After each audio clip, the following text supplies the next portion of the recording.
Okay, so today I'm gonna teach you how to use OBS to record your videos. So first thing, you have to start OBS. For this you need to already have it installed on your computer.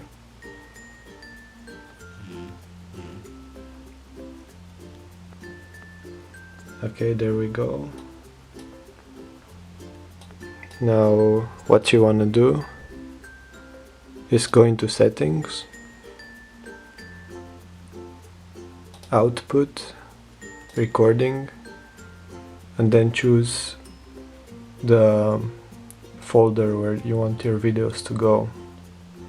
It's very important because this way you're gonna find your videos later after you record them. Then click OK and make sure you have your audio working, and then just press start recording. Now this is gonna start recording your screen. It's recording what is shown up here. And if you want to stop recording, you just press the exact same button.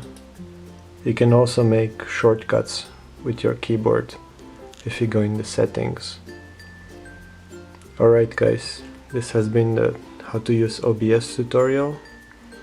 Please press like and subscribe to the channel to see more quality tutorials. Peace.